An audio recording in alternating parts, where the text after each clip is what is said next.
En el arco anterior, Sakamoto y Shin lograron lo que buscaban, obtener información clave sobre X, también conocido como Kei Uzuki. Resulta que compartió su infancia en el mismo orfanato que Gaku y otros 4 huérfanos. Y ahora surge una pregunta inquietante: ¿será que Uzuki desarrolló una segunda personalidad por culpa del trauma que vivió de niño? En este arco llamado El pasado de Taro Sakamoto lo vamos a saber, y este es el resumen. Al día siguiente, Shin y Sakamoto regresaban a casa. Shin se sentía feliz de volver a su ciudad como si hubiera pasado una eternidad desde la última vez. Sakamoto pensaba igual, recordando todo lo que había ocurrido: la muerte de Satoda, su enfrentamiento con Kanaguri y la decisión de Akira de dirigirse hacia X. Mientras caminaban, Shin se preocupó al ver a alguien disparando a algo cerca de ahí. Se acercó preguntando qué estaban haciendo. Resultó ser Amane, quien sin entender el problema explicó que solo le había disparado a la máquina expendedora. Quería saber si estaba descompuesta, porque aunque le daba en el blanco no salían boletos. Shin le aclaró que había roto la máquina, explicándole que esto no era como las destartaladas expendedoras de boletos de comida en la JCC, donde sí se disparaba. No podía creer lo que Amane había hecho. Sakamoto intervino explicando que Amane había crecido en la JCC, así que no era raro que viera las cosas de esa forma. Le dijo que en el mundo normal era esencial actuar como civiles comunes y ocultar su identidad de asesinos. Amane, confiado, aseguró que no había problema porque había sacado puros 10 en la clase de sociedad normal, algo que Shin dudaba mucho. De pronto, Amane saltó por encima del portón norte de la estación del tren, diciendo que tenía que apurarse para comprar el boleto y alcanzar el tren. Shin le gritó que primero tenía que comprarlo antes de cruzar las puertas automáticas. Un día antes, todavía en la JCC, Byodo preguntó a Sakamoto qué harían ahora. Shin respondió que ya tenían información sobre el escondite de X, gracias a Club Jam. Sabían que X y su grupo estaban escondidos en un almacén abandonado en Bangkok, Tailandia. Sakamoto añadió que irían en cuanto terminaran algunos trámites necesarios. Además, Akira probablemente ya iba en camino, así que debían detenerla antes de que llegara a X. En ese momento, Amane pidió ir por ellos. Tanto Shin como Sakamoto no entendían por qué querían acompañarlos si ellos ya se marchaban. Amane explicó que buscaba a su padre y que a cambio de ayudarles quería su apoyo para encontrarlo. Shin le recordó que Amane era apenas un estudiante de primer nivel y ni siquiera tenía licencia de asesino clase 1, lo que hacía ilegal que realizara actividades sin un permiso de aprendiz. Amane juró que no pensaba matar a nadie, que solo quería encontrar a su padre. Esto llevó a Sakamoto a preguntarse qué ganaban llevándose a un niño. Sin embargo, Shin notó que Sakamoto parecía ver algo en Amane como asesino, para siquiera considerarlo. De repente, Amane sacó una hoja y empezó a dibujar. Al terminar, les mostró un retrato de Kashima. Amane aseguró que confiaba en su memoria, aunque no llegaba al nivel de su abuelo. Ese era el rostro que recordaba de la videollamada con el querido compañero de X. Byodo se sintió orgulloso de ver el talento de su nieto. Incluso Shin quedó impresionado. Mientras tanto, Sakamoto observaba en silencio el dibujo y se dio cuenta de que en el reflejo de los ojos del venado aparecía un letrero. Cuando Seba lo buscó en su celular, resultó ser un anuncio de un platillo típico tailandés, curry de cangrejo frito. Shin dedujo que el almacén debía estar cerca del restaurante de curry, lo que les facilitaría encontrar el escondite. Byodo entonces le dijo a Sakamoto que presentaría una solicitud a la academia para que Amane pudiera trabajar como si fuera un empleado de medio tiempo. Sakamoto le indicó a Amane que lo primero era dominar la caja registradora. Amane, confundido, preguntó si la caja registradora era algún tipo de ataque especial, ya que nunca había oído hablar de eso, y decidió que investigaría luego. Mientras tanto, Shin preguntó a Seba si no iría con ellos. Seba, a pesar de quererlo, explicó que tras su pelea contra Club Jam, su mano derecha había quedado inservible. Al alejarse, añadió que si uno no podía cargar con su propio peso, solo disminuía las posibilidades de que los demás sobrevivieran. Eso era algo que había aprendido en el manual de primer nivel. Por eso buscaría información sobre X por su cuenta. Preocupado, Shin le gritó. Cuando Seba se dio la vuelta, Shin se acercó y le prometió que encontraría a Mafuyu y lo traería de regreso con vida. Seba, agradecido, le dijo que si su arma llegaba a romperse, no dudara en llamarlo. Ya en el presente, mientras caminaban, Shin pensaba en Lu y Heisuke, quienes habían dejado a cargo de la tienda. Esperaba que todo estuviera bien. Amane, curioso, preguntó quiénes eran ellos, pues no los conocía. Shin le dijo que luego se los presentaría, describiéndolos como un par de asesinos bastante incompetentes, pero de pronto se toparon con una gran multitud frente a la tienda de Sakamoto. Amane comentó lo popular que parecía ser el local. Shin y Sakamoto no podían creer lo que estaban viendo. Shin se preguntaba por qué había tanta gente, mientras Sakamoto solo pensaba en una explicación.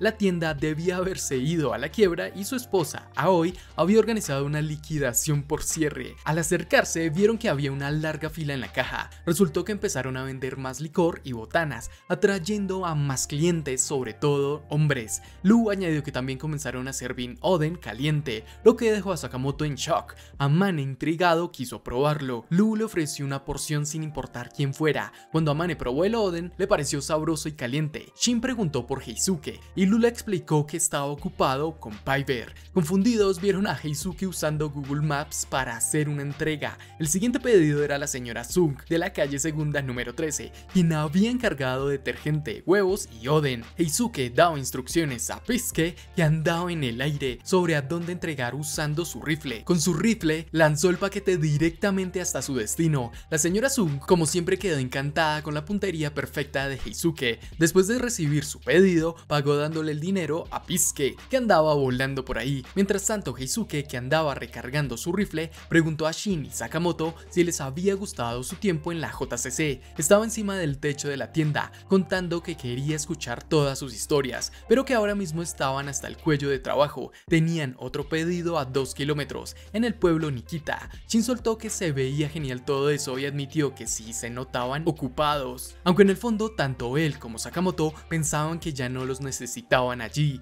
Amane, mientras observaba a Pisuke y notaba la marca de mira en la cara de Heisuke, se dio cuenta de que era el francotirador legendario del que hablaban en la JCC. Se preguntaba qué hacía un tipo como él en un lugar tan tranquilo. Shin, en cambio, no terminaba de creerse toda esa leyenda tonta. De repente alguien le tocó la mejilla a Sakamoto. Era su esposa Aoi, quien lo recibió feliz de tenerlo de vuelta. Luego su hija Hana corrió a abrazarlo también. Amane, al ver esa escena, se quedó en shock. No entendía cómo era posible que hubiera dos Sakamoto, el legendario asesino y ahora este hombre de familia. Todo ese choque con la vida normal lo dejó tan confundido que terminó desmayándose. Shin, preocupado, intentó reanimarlo. En otro lado, Kanaguri observaba el cielo como si estuviera grabando a los pájaros. A su lado estaba Akira, quien hablaba sobre su deseo de vengar a Rion. Estaba en un barco rodeado de hombres amarrados en el suelo, todos con la boca tapada. Akira se acercó a ellos, se disculpó por tener que dejarlos flotando ahí y explicó que no podía permitir que la organización JAA descubriera el paradero de Kanaguri. También prometió que una vez terminara todo, mataría a Kanaguri. Este, indiferente, soltó que Akira era demasiado blanda y que si seguía así, los secuaces de X la matarían antes de que siquiera se acercara a su objetivo. Ella, mirándolo firme, le contestó que por eso mismo la habían traído, para que eliminara a quien se interpusiera.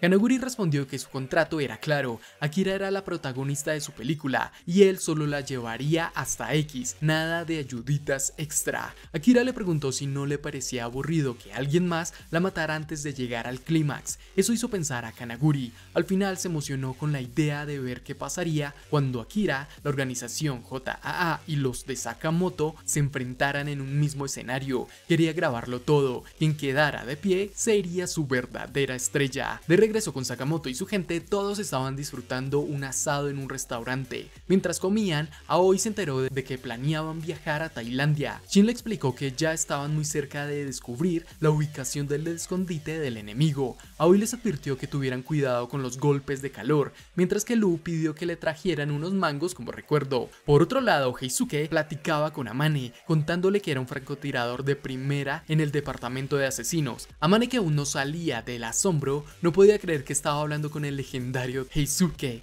Lu también se sorprendió al saber que Heisuke los acompañaba a Tailandia y él mismo confirmó que sí, que iría. Shin le dio una palmada en la espalda diciéndole que esta vez iban directo al territorio enemigo, así que toda la ayuda era bienvenida. Les recordaron también que no olvidaran sus pasaportes. Aoi preguntó cómo se comunicarían allá y si sabían inglés. Sakamoto contestó que se defendía con lo básico, mientras Shin dijo que como podía leer las mentes de las personas no tendría problema. Heisuke agregó que él solo usaría el lenguaje corporal. Amane, sin dudarlo, dijo que aprovecharía el vuelo para aprender inglés y tailandés. Lu pensó que ese chico era de otro mundo. Mientras seguían comiendo, Amane preguntó por qué querían encontrar a X. Todos se quedaron callados y dejaron de comer.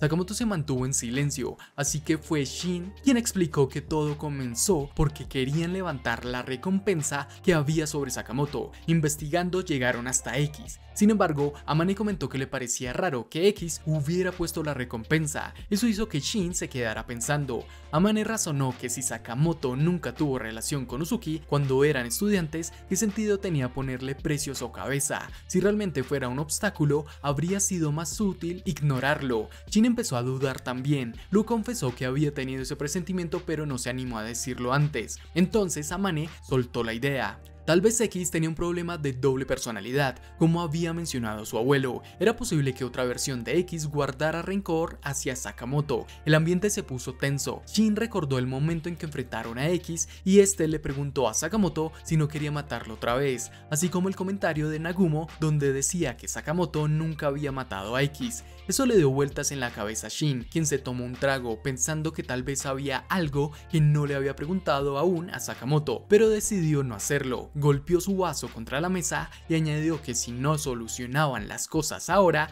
el negocio seguiría en riesgo. No podían confiar en la JAA y tenían que arreglárselas solos. Heisuke se sorprendió al ver lo decidido que estaba Shin, preguntándole si ya estaba borracho. Shin solo le preguntó a Sakamoto si pensaba igual. Él respondió que sí, pero había una leve duda en su voz que a Shin no se le pasó por alto. Esa misma noche, ya de regreso en la casa, Lu, Heisuke y Amane dormían profundamente. Sakamoto acomodó la cobija sobre su esposa y su hija antes de bajar las escaleras para salir de la casa, pero en ese momento Shin los siguió de repente, preguntándole si pensaba dejarlos atrás. Sakamoto no podía creer que Shin se hubiera dado cuenta. Shin le dijo que desde que estaban en el lugar de la parrillada había sentido que algo no andaba bien. Le preguntó por qué no le había respondido de inmediato allá, pero Sakamoto simplemente dijo que no sabía la razón. Esto dejó a Shin en shock, diciéndole que no podía aceptar una respuesta así. Sakamoto agregó que no sabía por qué, pero sentía que tenía que ir solo y que sus corazonadas casi siempre eran certeras. Shin no podía aceptar eso. Le reclamó que pensaba que al fin Sakamoto había empezado a confiar en él. También le preguntó si esa era la razón por la que nunca le había contado nada sobre su pasado con Slur, porque no confiaba en él. Sakamoto le contestó que tener esa información pondría en riesgo la vida de Shin y que debería haberlo aprendido en la JCC. Le dijo que no era bueno andar contando esas cosas a la ligera, pero Shin ya estaba listo para enfrentar lo que fuera. Según él, parecía que el que no estaba listo para enfrentar la realidad era Sakamoto. Esto dejó a Sakamoto confundido. Shin le dijo que lo subestimaba demasiado. Al ver eso, Sakamoto intentó detenerlo, diciéndole que no tenía oportunidad contra él. De repente, Shin se lanzó hacia Sakamoto, pero este bloqueó el ataque. Notó que Shin rápidamente intentó darle una patada, así que se agachó para esquivarla. El golpe solo le dio a su bolso. Shin, sorprendido cuando Sakamoto desapareció frente a sus ojos. Sakamoto iba a lanzarle un puñetazo, pero para su sorpresa Shin atrapó su mano. Este estaba usando los guantes que le había dado Natsuki, que le permitían lanzar a Sakamoto con fuerza contra la tienda, rompiendo el ventanal y destruyendo varios estantes. Mientras caía al suelo, Sakamoto alcanzó a agarrar un objeto y se lo arrojó a Shin, pero este lo esquivó ágilmente. Aunque el objeto le rozó la mano, Shin no pareció sentirlo y siguió acercándose para intentar golpearlo de nuevo. Sakamoto quedó impresionado por la habilidad que había desarrollado. Justo cuando Shin cargaba contra él, ambos quedaron atrapados en una red que pareció de la nada. Se quedaron helados sin entender qué pasaba. Resultó que Heisuke había sido quien los había atrapado. Este les preguntó qué demonios estaban haciendo, diciendo que ese no era el momento para pelear entre ellos. Agregó que Sakamoto no podía irse solo y además creía que ellos eran amigos. Sakamoto le contestó que su intuición nunca fallaba, pero en eso alguien interrumpió. Era Aoi, que había escuchado todo desde arriba. Le dijo a su esposo que ni siquiera era consciente de sus propios sentimientos, lo que desconcertó a Sakamoto. Aoi le explicó que ella entendía lo que pasaba, tenía miedo de perder a Shin y a los demás, porque en verdad los valoraba. Sakamoto recordó a Satoda y a Kira y pensó que Aoi podía tener razón. Sin embargo, ella le aclaró que no podía simplemente irse sin hablar con ellos primero,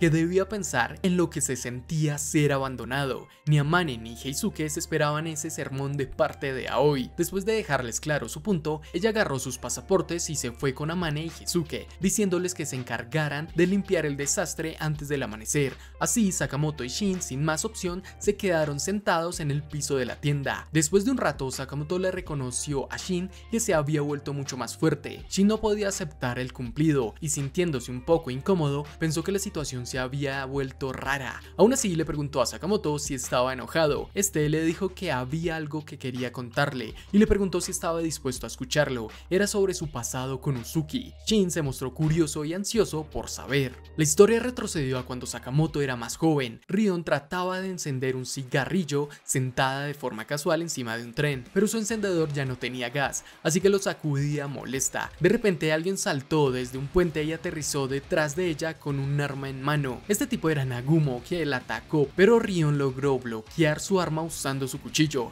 Ella le preguntó a Nagumo si tenía fuego, mientras él solo sonreía y mostraba su pistola diciendo que era todo lo que tenía. Rion rápida le quitó la pistola y la desarmó en un instante. Luego le dio una patada a un costado. Nagumo intentó contraatacar, pero ella esquivó sin problemas. Mientras tanto, una Satoda más joven andaba buscando a esos tres, preguntándose dónde se habían metido. Estaban con unos estudiantes que se quejaban de haber sido atacados con balas de pintura. Satoda pensaba que ellos tres simplemente se estaban divirtiendo entrenando afuera. La maestra sonrió diciendo que era importante dejar que descargaran el estrés de vez en cuando, porque si no, tarde o temprano terminarían matando a alguien en la escuela. Sus alumnos se apresuraron a lanzarse de la zona. La escena cambió a la estación de tren. Un hombre se sorprendió al ver a Sakamoto caminando sobre las vías. El tipo le advirtió que no podía estar ahí porque un tren venía en camino, pero Sakamoto siguió avanzando como si nada. Mientras tanto, Rion y Nagumo se dieron cuenta de que estaban por chocar contra un puente, así que rompieron una ventana y se metieron dentro del tren. De repente, Sakamoto ya estaba ahí, agarrado de una agarradera del tren, y la usó como un arma para intentar golpearlo. Rion se quejó de que eso dolía, mientras Nagumo se reía diciendo que Sakamoto se lo estaba tomando demasiado en serio. Sacó sus armas y propuso que el perdedor invitara la comida. Rion se concentró, visualizando el camino para derribar a Sakamoto, y lanzó una patada directa hacia su cabeza, pero antes de que pudiera darle, Sakamoto los atrapó a ambos usando la misma agarradera del tren, dejando a los dos completamente sorprendidos. Aprovechando eso, Sakamoto logró lanzarlos fuera del tren, rompiendo otra vez la ventana de vidrio.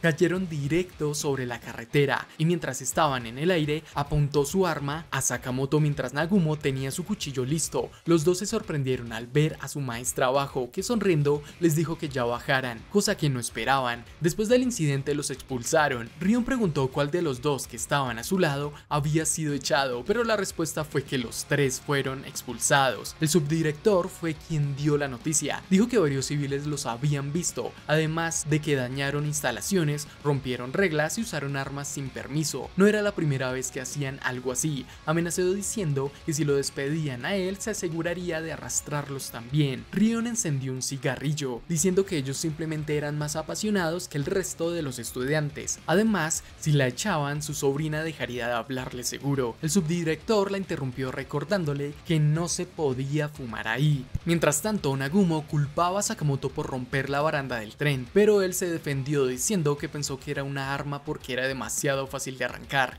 El subdirector sacó un sobre y les dijo que no tenían suficientes créditos para pasar el año. Les entregó el sobre con una misión especial, diciéndoles que eso definiría si podían graduarse. Aunque muchos maestros opinaban que era mejor expulsarlos por ser problemáticos, su maestra Satoda insistió en que merecían otra oportunidad. Sakamoto preguntó de qué trataba la misión y el subdirector respondió que tenían que eliminar a un objetivo. Dentro del sobre estaba toda la información. Aceptaron sin muchas vueltas y se fueron. Otro profesor ahí preguntó si de verdad les había dado esa misión, asintiendo al escuchar la respuesta. Comentó que era cruel mandarles esa tarea, ya que nadie había logrado completarla antes y la tasa de mortalidad era del 100%. Según él, era la mejor forma de deshacerse de ellos. Aún así dijo que era justo, esos tres nunca respetaron a sus profesores, así que ya era hora de que enfrentaran las consecuencias. De repente Satoda apareció diciéndole al subdirector Yamata que no se preocupara, que los tres tres estarían bien. Aseguró que si trabajaban juntos no había enemigo que no pudieran eliminar. En la cafetería, Rion propuso que ya que solo tenían un objetivo, decidirían quién haría la tarea jugando piedra, papel o tijeras. Quien perdiera se encargaría. Animó a Nagumo y a Sakamoto a jugar, pero ellos estaban desanimados porque las misiones individuales no eran divertidas. Mientras bromeaban,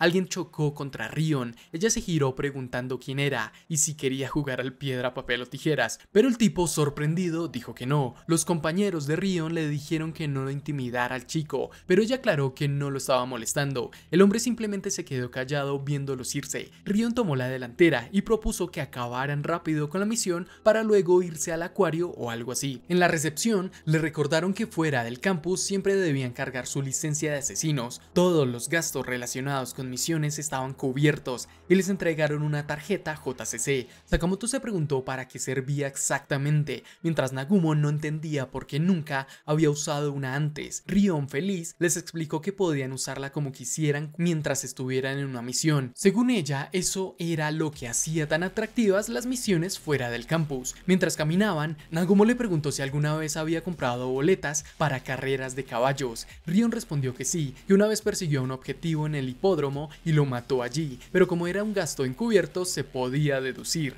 De repente, el subdirector los llamó otra vez. Les dijo muy sonriente que les tenía un nuevo compañero, Kei Uzuki, un estudiante de tercer año del departamento de asesinos igual que ellos. Rion pareció reconocerlo, lo cual extrañó a Nagumo. Rion se acercó a Uzuki diciendo que sí era el tipo que había chocado con ella antes. Comentó que aunque parecía un nerd, en realidad era un rebelde. Sin embargo, Uzuki la apartó cortésmente y Nagumo no tardó en burlarse de ella diciendo que la habían rechazado. Molesta, Rion lo llamó aguafiestas y aclaró que simplemente no conectaba con ese tipo. Uzuki se disculpó mientras Sakamoto, como siempre, se mantenía en silencio en el fondo. Ya con los cuatro reunidos, se lanzaron a cumplir su misión fuera del campus. Su objetivo era el Dragón de Acero, líder de la operación ilegal de fabricación de armas. Según los datos, estaban escondidos en un centro comercial. Rion no podía creer que ese fuera su apodo, le parecía ridículo. Se preguntó si acaso era un asesino, pero Nagumo respondió que no había mucha información en el archivo. Supuso que investigar formaba parte de la misión. Entrando al centro comercial, el detector de metales sonó enseguida, sobresaltándolos. La recepcionista les explicó que debían dejar cualquier objeto metálico o electrónico allí. Rion se quejó diciendo que eran demasiado estrictos, pero la empleada se disculpó diciendo que la violencia había aumentado últimamente. Nagumo no podía creer que no les permitieran entrar armados, mientras Sakamoto, que parecía pisar uno de esos lugares por primera vez, pensaba que al final un centro comercial era solo una tienda gigante.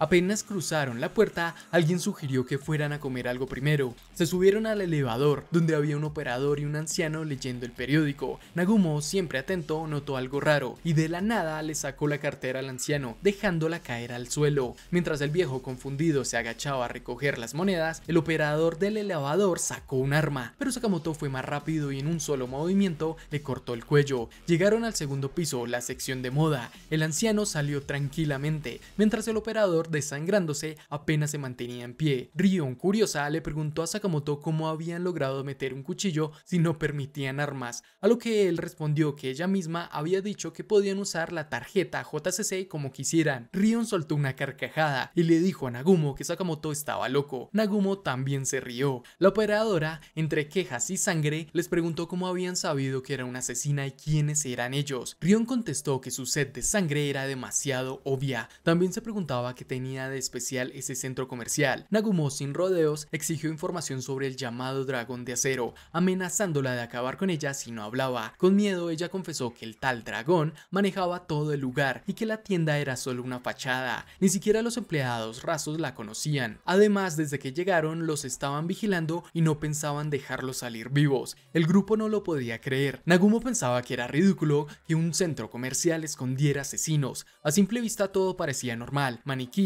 ropa, gente comprando. Mientras analizaban el lugar, Sakamoto confirmó que los estaban observando. Rion propuso que ella y Uzuki, al que apodó el emo, se quedaran en ese piso mientras Sakamoto y Nagumo subían. También aprovechó para burlarse de Uzuki, diciéndole que no lo retrasara, y de paso volvió a preguntarle su nombre. Rion se adelantó, fingiendo interés en la ropa. Mientras tanto, compradores comunes buscaban sus outfits. De repente, una vendedora se acercó a Rion preguntándole qué buscaba. Ella contestó que algo que se viera rudo. Mientras la mujer revisaba los percheros, un hombre con gorro le disparó a Rion, pero ella esquivó el tiro. Cuando el hombre recargó el arma, Rion agarró un collar de exhibición y lo usó como látigo, neutralizándolo. Sin inmutarse, la vendedora le mostraba una chaqueta, comentando que ese color estaba de moda. Otro tipo intentó atacarla con un cuchillo, pero Rion reaccionó rápido, le lanzó una prenda a la cara, le nubló la vista y sin perder tiempo se le fue por detrás y le rompió el cuello. Todo eso mientras seguía preguntándose si tenían ropa más ruda. La vendedora, como si nada, se fue a buscar más modelos. Rion, aprovechando, acomodó el cuerpo como si fuera uno de los maniquís. Un comprador, al ver la escena, comentó que el nuevo maniquí se veía increíble. Rion siguió caminando con la vendedora. De repente, otro hombre armado salió entre la ropa. La vendedora ofreció un conjunto para invierno y Rion, calmada, aceptó porque pensaba que la ropa actual se iba a ensuciar. Mientras el tipo le apuntaba, ella giraba el collar en su puño y en un movimiento limpio le dio un puñetazo y le quitó el arma. Otro atacante salió entre los percheros, pero Rion lo ató con el mismo collar y lo escondió entre la ropa. Cuando la vendedora mencionó que era una prenda nueva, Rion dijo que le gustaba y pidió probársela. Mientras entraba al probador, la vendedora le ofrecía cambiarle la talla si no le quedaba. Dentro del probador, Rion tenía otros tipos más. Sujetó a uno del cabello y le preguntó directamente dónde estaba el dragón de acero, amenazando con matarlo si no hablaba. De repente alguien la tocó en el hombro, asustándola. Era Uzuki. Mientras tanto, en el tercer piso, en la sección de electrónica, los clientes se extrañaban de que no hubiera empleados en las cajas. Eso era porque Nagumo y Sakamoto tenían a varios hombres amarrados ahí mismo. Nagumo dedujo que los asesinos estaban mezclados entre el personal normal y algunos incluso se hacían pasar por clientes, lo que complicaba todo. Mientras Sakamoto tenía un enemigo en una llave de estrangulamiento, no podía creer lo que Nagumo decía. De repente Nagumo salió a atender la caja como si nada, cobrándole a un cliente 1300 yenes y agradeciéndole.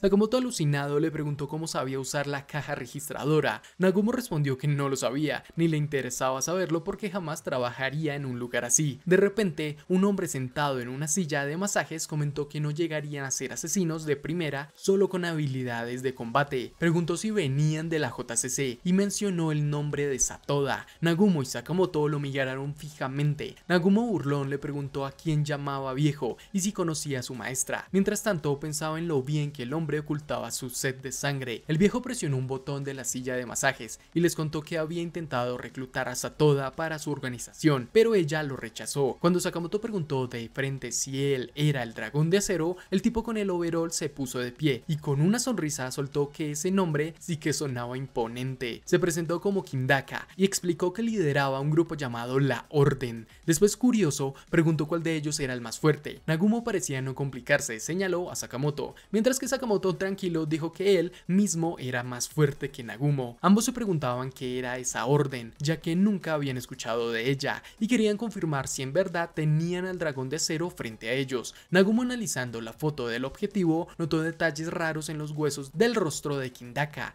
el hueso frontal, la órbita ocular, el nasal y el etmoides. Comentó que si de verdad quería disfrazarse, primero tendría que cambiarse la estructura ósea. También recordó que había sido parte del departamento de inteligencia en la escuela, así que no podían engañarlo tan fácil. Kindaka, sorprendido de que trajeran una foto tan vieja, no tuvo tiempo de reaccionar antes de que Nagumo se lanzara sobre su overol y Sakamoto se preparara para atacarlo. Pero Kindaka desapareció en un segundo, corriendo a una velocidad increíble entre los pasillos y dejando a los otros dos descolocados. En un parpadeo se detuvo al final del pasillo, mientras Nagumo y Sakamoto caían desorientados. Nagumo preguntó si Sakamoto había logrado verlo, pero él lo negó. De repente Kindaka apareció tras ellos diciéndole que era súper rápido. En cuanto voltearon, ya estaba otra vez al frente. Se burló de que la gente lenta como ellos no tenía oportunidad contra el asesino más veloz que existía. Ambos intentaron atacarlo, pero Kindaka, con total calma, se agachó para acomodarse los zapatos y los dejó estrellándose tan fuerte contra la pared que hasta la agrietaron. Mientras Nagumo trataba de entender si era humano moverse así,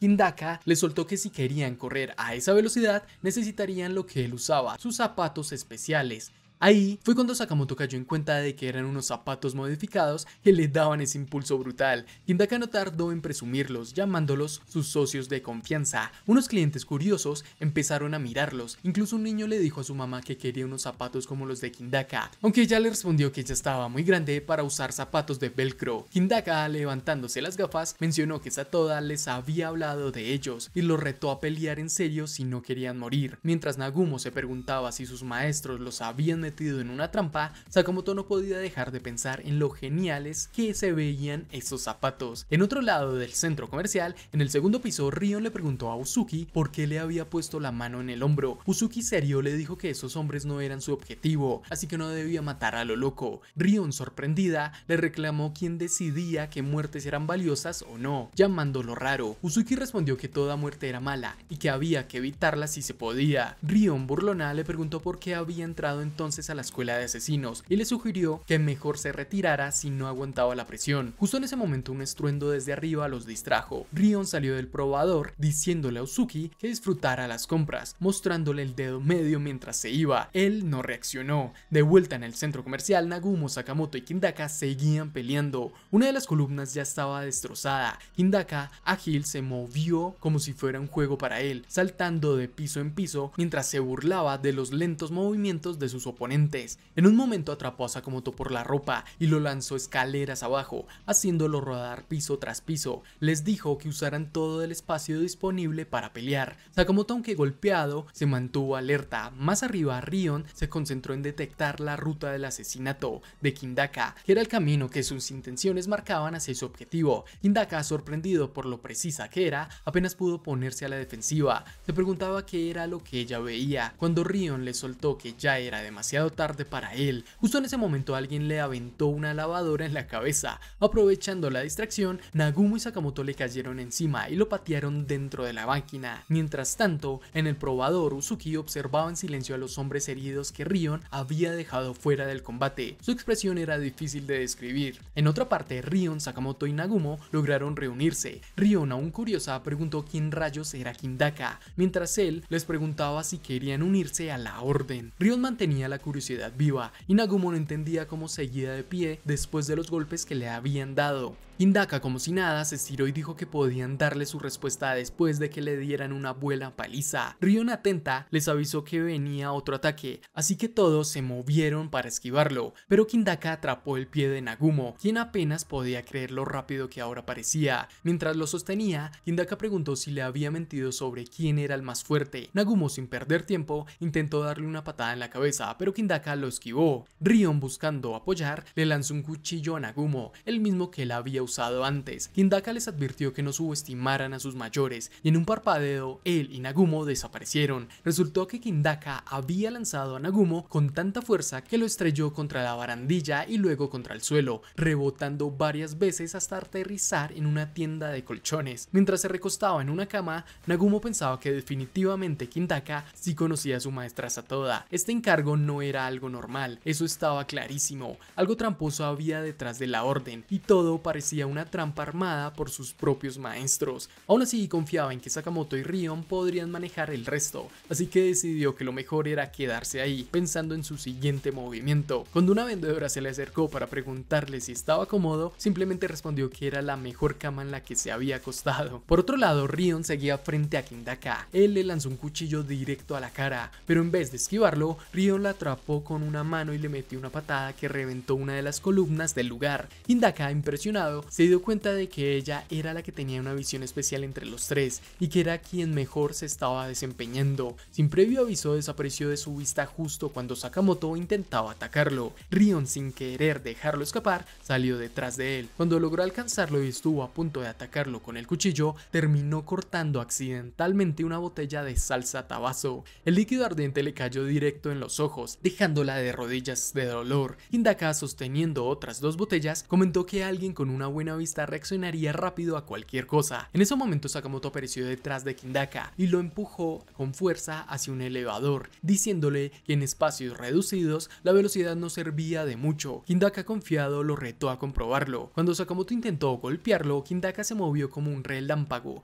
girando por todo el ascensor, burlándose de que no lo atraparía con ataques tan lentos. Sin embargo, Sakamoto logró conectarle un golpe en la nariz y le dijo que ya se estaba acostumbrando a su velocidad. Hidaka, divertido, respondió que esto apenas estaba poniéndose bueno. Cuando las puertas del elevador se abrieron, Hidaka declaró que era momento de ir a máxima de velocidad. Se lanzó por todo el centro comercial tan rápido que Sakamoto no podía seguirlo con la mirada. Hidaka se burló preguntándole en qué estaba mirando, advirtiéndole que si seguía distraído lo aplastarían. De repente alguien se acercó a toda velocidad hacia Sakamoto. Era Uzuki. Esto tomó por sorpresa a Hidaka, quien esquivó de inmediato pensando que era un civil. Al detenerse se preguntó si aquel chico era amigo de ellos. En ese momento sintió un dolor en la espalda, creyendo que era por frenar de golpe o tal vez por la edad. Mientras tanto, Rion, frotándose los ojos para quitarse la salsa, le preguntó a Uzuki si había visto al enemigo y por qué había decidido ayudar justo ahora. Uzuki le contestó que no debía seguir visualmente a su objetivo rápido, sino anticipar sus movimientos basándose en el entorno. En cuanto a por qué ayudaba, dijo que no quería que luego fueran como los maestros a quejarse de que no hacían nada. Rion, sorprendida, soltó una risa y le preguntó quién iba a perder el tiempo delatándolo. Desde arriba, Nagumo los felicitó por su buen trabajo,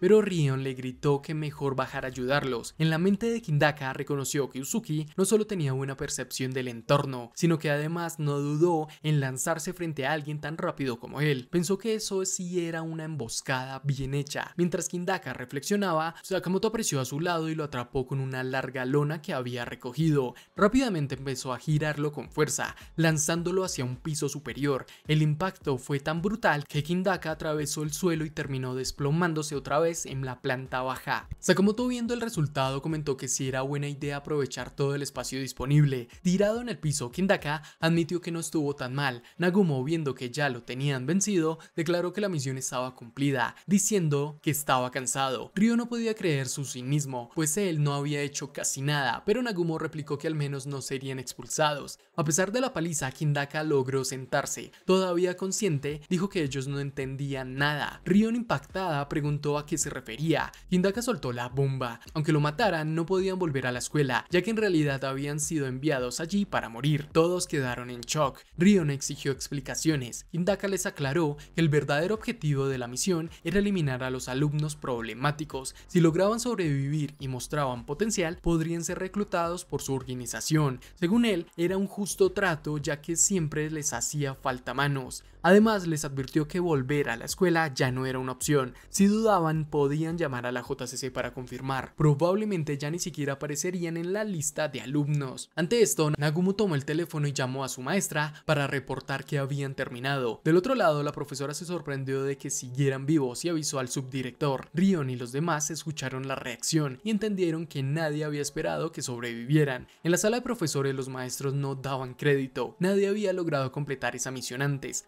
Toda su maestra solo se rió, diciendo que ella sabía que lo lograrían. Rion preguntó si eso significaba que estaban oficialmente expulsados. Nagumo, preocupado, dijo que sin diploma no podrían obtener la licencia tipo 2. Hidaka, viendo su desesperación, los llamó y les propuso un trato. Si realmente querían regresar a la escuela, él podía ayudarlos. Sakamoto, curioso, preguntó si de verdad podía hacerlos readmitir. Hidaka preguntó si conocía a Yotsumura, el profesor emérito de su escuela. Sakamoto no lo recordaba muy bien, pero Nagumo sí. Era ese viejo de aspecto rudo que iba una vez al año a dar clases especiales. Rion también se acordaba de él como un tipo muy duro. Hidaka le reveló que Yotsumura era uno de los fundadores de su organización secreta y que tenía influencia en la JCC. Nagumo preguntó si podía negociar su regreso a través de él y Hidaka confirmó que sí. Finalmente, Rion, intrigada, preguntó qué era realmente esa organización. Hidaka explicó que era una organización especial que respondía directamente a la JAA. En pocas palabras, eran los combatientes más duros de toda la asociación, aunque ahora mismo solo quedaban 4 en Japón. Rion ni se inmutó, dejando a Hidaka desorientado, esperando una reacción más impactante. Luego ella preguntó qué necesitaban hacer para volver a la escuela, dejando claro que el rollo de la organización no le interesaba en lo más mínimo. Hidaka solo sonrió y les dijo que lo siguieran para que vieran con sus propios ojos.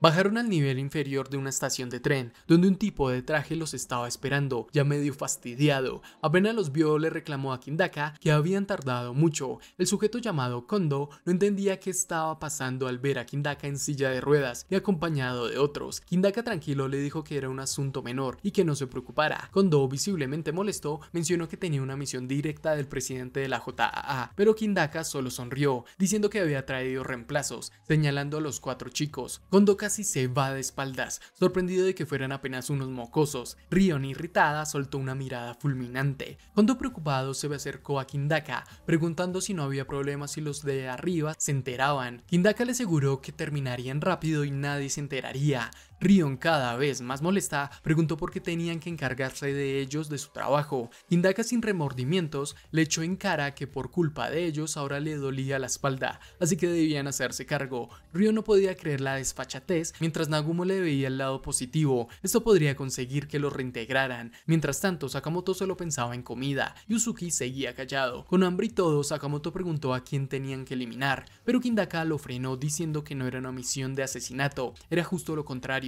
Tenían que escoltar a un VIP al aeropuerto. De repente, un hombre regordete y con gafas bajó de un auto. Sakamoto se sorprendió dándose cuenta de que era un encargo de protección. Rion, sin disimular, preguntó quién era ese tipo tan extraño. Kondo se enfadó, pidiéndole que midiera sus palabras al hablar de alguien de la JAA. Kindaka mencionó que no era como en la escuela, pero que sería mucho más fácil que pelear con él. Kondo todavía dudaba, veía a esos chicos como críos y temía que algo saliera mal. De repente, Rion captó un movimiento raro y, rápida de reflejos, tiró al VIP de su corbata, esquivando una bala que venía directa. Rion la bloqueó con su cuchillo. Kondo quedó boquiabierto. Rion ubicó al francotirador, estaba a 300 metros, a las 2 en punto. Sakamoto, sin perder tiempo, le pidió la pistola a Kondo. Aunque el tipo protestó por la distancia, Sakamoto la martilló y dijo que podía hacerlo. Giró, apuntó y disparó hacia el edificio que Rion había señalado. De manera impresionante acertó en la cabeza del francotirador, rompiendo la ventana donde estaba escondido. Justo en ese momento, 2 tipos armados con espadas aparecieron por detrás. Nagumo los enfrentó, desenvainó sus propias armas y los atacó a ambos al mismo tiempo. Kondo, viéndolo todo, no podía creerlo. Eso no era el trabajo de estudiantes. Mientras tanto, un auto frenó de golpe junto a ellos. Rion, sorprendida, vio que era Uzuki quien manejaba. Aunque dijo que no le gustaba conducir, ahí estaba. Rion, contenta, le pidió que pisara el acelerador porque los venían persiguiendo. Viendo todo lo que estaba pasando, Kondo pensó que quizás era hora de buscarse otro trabajo. Dentro del auto todos iban amontonados. Kindaka, incómodo, le pidió a Sakamoto que moviera el asiento hacia adelante por su espalda, pero él se negó. Nagumo, apretujado, también se quejaba de su pesado compañero de asiento. Rion, atrapada en el medio, no tuvo más remedio que reírse. Se disculpó con el VIP por todo el lío y le prometió que llegarían sanos y salvos al aeropuerto. De repente, una voz suave se escuchó dentro del VIP, diciendo que tenía calor. Una niña le preguntó a su mamá si ya podían hacerlo. Rion miraba sin entender. La madre sintió y, después de presionar algo, el cuerpo del hombre gordo empezó a derretirse, revelando que en realidad eran una mujer y una niña escondidas bajo el disfraz. Todos quedaron en shock. No podían creerlo, ni siquiera Kindaka sabía qué estaba pasando. La mujer y la niña parecían aliviadas después de quitarse el disfraz. Kindaka, incrédulo, preguntó quiénes eran en realidad. Rion todavía intentaba procesarlo todo, mientras Sakamoto observaba curioso. La mujer se presentó como Ai Amo, esposa del presidente de la JAA,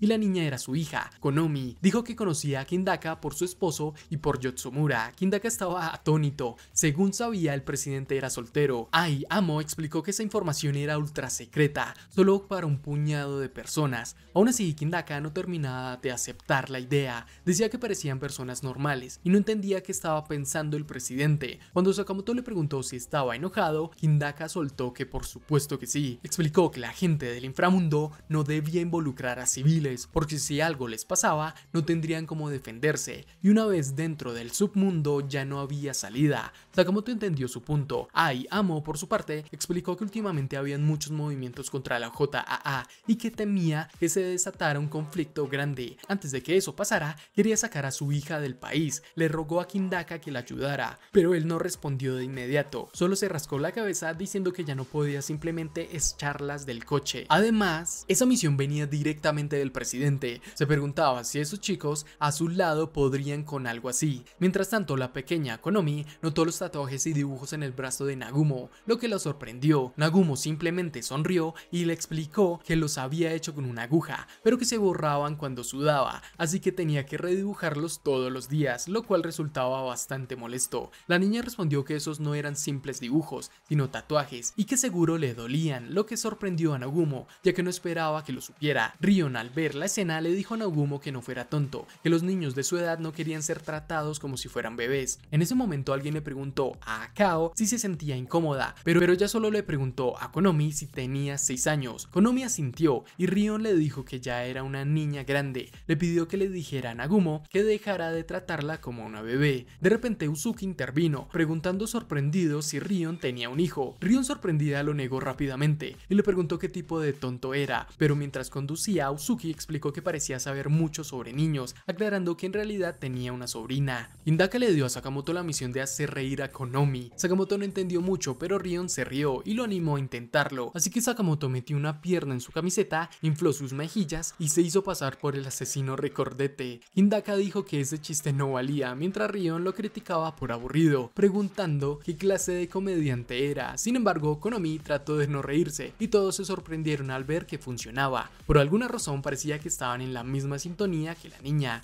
Sakamoto pensó para sí mismo que a los niños probablemente les gustaban los gorditos y la misión estaba cumplida. Mientras avanzaban por el camino, se vio otro coche en la carretera. Dentro, un hombre llevaba una bolsa plástica llena de latas de bebida. El conductor le preguntó si estaba recogiendo basura, comentando que olía mal. El hombre respondió que era una buena acción y su compañero se mostró curioso. El hombre pensaba que los dioses de la muerte siempre observaban a aquellos que hacían buenas acciones y que si acumulaban buenas obras, matar sería más fácil. Sosteniendo un cuaderno donde anotaba sus puntos por hacer buenas acciones, como recoger basura. De repente, algo en su mano que sonaba como una bomba empezó a emitir pitidos. Explicó que al estar al borde de la muerte, sus buenas acciones decidirían si viviría o moriría. Su compañero no podía creerlo y comentó lo irónico que era que estuviera haciendo buenas acciones para apoyar su trabajo de maldad. El hombre con cicatrices tiró lo que tenía en la mano a la carretera, diciendo que matar podía ser tanto bueno como malo, dependiendo de los dioses. En ese momento Rion asomó la cabeza por la ventana y notó algo que caía del coche que iban siguiendo.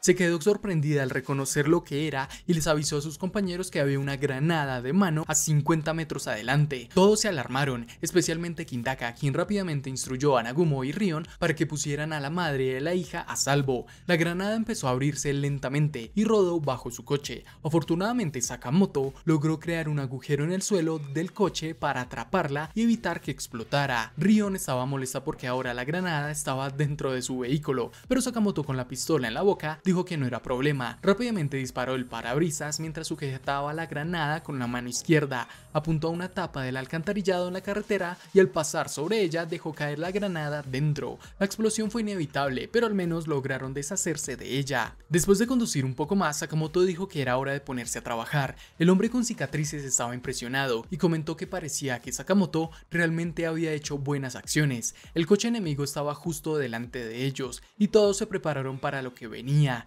Mientras tanto, Konomi estaba sorprendida por la acción de Sakamoto, mientras que su madre se veía nerviosa. En el coche enemigo, el conductor comentó a su compañero Higuchi que había cometido un error. Higuchi le respondió que el hombre al que se refería, Sakamoto, había hecho muchas buenas acciones. Koa, el conductor, dijo que sus órdenes eran capturarlos con vida. Mientras que se rascaba la cabeza con un cuchillo, Higuchi dijo que si siempre hacía buenas acciones, no moriría fácilmente. Incluso mencionó que si mataba a alguien que hubiera acumulado muchas buenas acciones, podrían obtener sus puntos de virtud. Higuchi afirmaba tener 50.000 puntos de virtud y por eso creía que aunque cayera en las cataratas del Niágara, no moriría. Koa comentó que esa regla era algo malvada. De repente Higuchi abrió la puerta del coche y salió, lo que sorprendió a Sakamoto. Higuchi atacó y rompió el parabrisas del coche, tratando de alcanzar a la madre y a la hija dentro. Era evidente que sus brazos y manos estaban armados, lo que dejó sorprendidos a Sakamoto, Nagumo, Rion y Hindaka. Higuchi luego hizo estallar el coche en el que viajaban, obligándolos a saltar fuera, pero logró capturar a la madre y a la hija y las llevó con él. Dijo que eliminar asesinos como ellos le valdría 5 puntos de virtud. Sin embargo, se sorprendió cuando notó que Amo estaba detrás de él. De repente, Amo sacó una espada y atacó a Higuchi, logrando que dejara caer a Konomi. Higuchi, desconcertado, dijo que perdería puntos de virtud por engañar a la gente. Fue entonces entonces cuando se dio cuenta de que Nagumo había tomado la apariencia de Amo en un abrir y cerrar de ojos. En un instante Nagumo atrapó a Konomi y le dijo que cerrara los ojos. Konomi pensó que era su madre, pero Nagumo le respondió que era el maestro del disfraz. Mientras tanto, el conductor de la furgoneta donde aterrizaron se preguntaba por qué sentía que algo había caído sobre su vehículo. Desde arriba Nagumo le preguntó a Konomi si estaba bien y ella respondió afirmativamente. Fue en ese momento cuando una nube de humo lo rodeó de repente y resultó ser un gas venenoso. Koa, desde el coche enemigo, dijo que no dejaría que escaparan. Rápidamente Nagumo se quitó su camiseta para convertirla en una máscara improvisada, atándola alrededor de la cara de Konomi. Pensó que él mismo había inhalado un poco del gas, pero que la niña no podía aguantar la respiración por mucho tiempo, así que saltó a la carretera cargando a Konomi. Sin embargo, no esperaba que Higuchi estuviera allí para interceptarlos y terminaron en el asiento trasero del coche que conducía Koa. Nagumo abrazaba a Konomi, mientras al llegar al asiento trasero se preguntaban mutuamente si estaban bien. En ese momento Koa les ordenó que se mantuvieran agachados si no querían que llenara el coche con gas venenoso. Nagumo respondió que alguien los estaba persiguiendo y cuando miró en el espejo lateral vio que Rion y Sakamoto venían detrás en una motocicleta. Rion le preguntó a Sakamoto si tenía un encendedor, a lo que él respondió que no, así que aceleraron para seguir el coche enemigo. En ese momento Koa arrojó algo a la carretera, causando una explosión que hizo que el coche zigzagueara cerca de Rion. Sakamoto aprovechó el momento para saltar y subirse al coche cuando este estaba en el aire. Salió por el lado opuesto de la puerta donde Rion estaba frenando con su moto. Rion demostró sus habilidades al volante mientras encendía su cigarrillo y hacía derrapajes. Por su parte, Koa se preguntó al notar que Sakamoto llevaba un cartel de tráfico con el que lo usó para pinchar el coche y apuntar a Koa. Sin embargo, Koa reaccionó rápidamente y logró escapar. Molesto por lo sucedido, Sakamoto asomó la cabeza por la ventana del coche enemigo y le preguntó a Nagumo si estaba bien. Nagumo solo respondió con un gesto hacia el volante, pero antes de que pudiera ayudar, Higuchi apareció de repente por detrás. Sakamoto no sabía qué hacer, mientras Higuchi parecía emocionado por atacar, ya que pensaba que podría obtener muchos puntos de virtud de él. Justo entonces la moto de Rion apareció de nuevo y la usó para empujar a Higuchi directamente contra un autobús que venía en dirección contraria. Ambos chocaron contra el autobús, afortunadamente vacío, y Rion dio un giro en el aire antes de aterrizar y frenar con su moto. Tiró su cigarro y exhaló el humo. En ese instante Hindaka llegó en otro coche con Amo y les dijo que subieran. Rion comentó que llegó tarde mientras Sakamoto cargaba a Konomi y Nagumo. Higuchi, frustrado, comentó que sus puntos de virtud eran demasiado bajos para matarlos, lo que hizo que Koa le respondiera sarcásticamente, dándose cuenta de lo difícil que era seguir las órdenes. Estaban a unos 100 kilómetros de llegar al aeropuerto y mientras viajaban, Hindaka les informó a través del sistema de comunicación del coche que hablaba con Sakamoto. Le preguntó si tenían enemigos siguiéndolos, a lo que Sakamoto respondió que no, pero aprovechó para pedir que le quitaran el casco ya que le estaba dando mucho calor. Hindaka le pidió que confirmara si tenía licencia para conducir moto. Mientras tanto, Rion observaba a Sakamoto desde el espejo lateral del coche. Aparentemente celosa, le preguntó si no le gustaban las motos y si quería cambiar con ella, pero él respondió que no era posible. Hindaka regañó a Rion pidiéndole que dejara de insistir con lo de la moto y se concentrara en la misión. Nagumo, que también estaba en el coche, le dijo a Sakamoto que dejara que Rion manejara la moto más tarde en el aparcamiento. Rion se molestó y les dijo que no la trataran como una niña o los mataría a todos. Comentó que lo único bueno de ir en el asiento del copiloto era poder relajarse y fumar un cigarro. Esto hizo que Hindaka se encolerizara y le pidiera que se tomara en serio la misión. Les recordó que debían recordar lo que había explicado antes, refiriéndose a una reunión que tuvieron previamente en un aparcamiento. En esa reunión, Hindaka explicó que cambiarían su estrategia dependiendo de cómo atacar al enemigo. Habían decidido que viajarían en 3 vehículos. Rion y Uzuki estarían al frente como exploradores del grupo, aprovechando la visión amplia de Rion y la percepción espacial de Uzuki. Si detectaban algo raro, tendrían que informarlo de inmediato. A pesar de su dolor de espalda, dijo que Nagumo podría encargarse de cualquier situación y que ellos dos protegerían a los civiles del coche del medio. Nagumo y Konomi estaban contentos de estar en el mismo equipo. Finalmente, Sakamoto fue colocado en la parte trasera para hacerse cargo de aquellos que lo siguieran y aceptó el puesto. puesto. Sin embargo, Rion no estaba de acuerdo con esa disposición, porque ella quería conducir la moto. Argumentó que Sakamoto también tenía buena vista, por lo que debería estar al frente. Sakamoto, molesto, la empujó fuera de su moto, lo que hizo que Hidaka les pidiera que dejaran de pelearse. De vuelta al presente, Uzuki comentó que Sakamoto era el mejor luchador entre los tres. Rion no aceptó esa información y le preguntó si estaba buscando pelea, a lo que Uzuki respondió que no. Uzuki añadió que probablemente el ataque vendría de atrás, razón por la cual Hidaka lo había colocado en la parte trasera. Esto hizo que Rion se irritara aún más y dijo que si pusiera a Sakamoto en una habitación sin ropa y con solo un cuchillo, ella ganaría seguro. Uzuki se sorprendió por la declaración de Rion y le preguntó de dónde había salido esa idea. Ella hizo una pausa y explicó que en realidad, si estuvieran en una habitación común llena de objetos, Sakamoto ganaría en todas las peleas. Uzuki respondió que aparentemente la diferencia entre ellos no era tan grande. Rion con seguridad dijo que ella sabía cómo aprovechar al máximo cualquier arma, mientras que Sakamoto tenía la habilidad de usar cualquier cosa a su alrededor como un arma, y Nagumo se destacaba por coordinación y destreza. Por eso, en la situación actual, Sakamoto era sin duda el más fuerte. Sin embargo, Rion de repente se disculpó con Izuki. Cuando él le preguntó el motivo, ella confesó que era porque había dicho en la tienda que él sería un pésimo asesino. Admitió que solo había sido una idiota en ese momento, lo cual sorprendió a Uzuki. Pensaba que Rion era el tipo de persona que decía esas cosas y luego las olvidaba, pero ella le pidió que no la tratara como una tonta. Rion, cambiando de actitud, le explicó que en realidad su misión era peligrosa y que no quería arrepentirse después. Uzuki, sin pensarlo mucho, le respondió que le parecía admirable que se preocupara por los demás antes de morir. Rion se quedó en silencio, sorprendida por sus palabras, y le preguntó por qué tenía que decirlo de esa forma.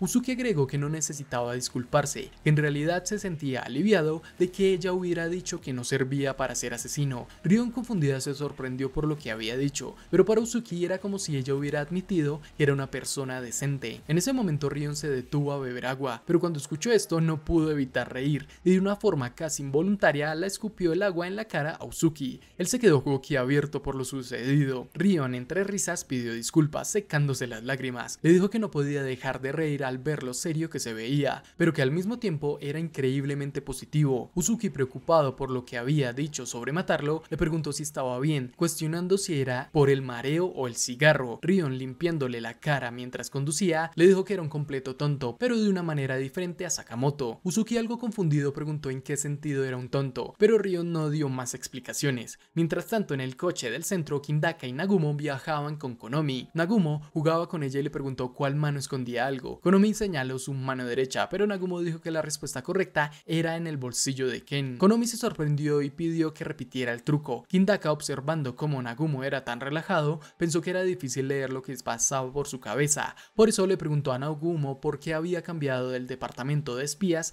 al departamento de asesinos. Nagumo respondió que su familia había estado en el negocio del espionaje por generaciones, por lo que él había seguido ese camino por default. Sin embargo, cuando vio a Rion y a Sakamoto, pensó que el departamento de asesinos sería más interesante. Hidaka, algo sorprendido, le preguntó si esa era la única razón, y Nagumo respondió que como ex aprendiz de espía, pensaba que la teoría de Hidaka era correcta. Esto dejó a Hidaka algo confundido. Nagumo le preguntó si él pensaba que había un espía dentro de la JAA. Hidaka, sin saber mucho, respondió que no había evidencia de eso, pero Nagumo mencionó que el VIP era en realidad la madre y la hija del presidente. Hidaka, que no lo sabía, se sorprendió, y Nagumo explicó que algunos asesinos al azar sí lo sabían, por lo que los atacaron. Esto significaba que ya tenían una pista y era evidente que había una infiltración de información. De repente Nagumo dejó de hablar y Hidaka se preocupó, pero pronto se dio cuenta de que solo estaba mareado y se había acostado sobre las piernas de Amo. Ella le pidió que disminuyera la velocidad del coche y Hidaka, molesto, pensó que Nagumo parecía demasiado relajado para su gusto. Luego Nagumo comentó que sus rodillas no estaban demasiado altas, a lo que ella respondió que estaba bien. Hidaka en su mente pensaba que Nagumo aún era un niño en algunos aspectos.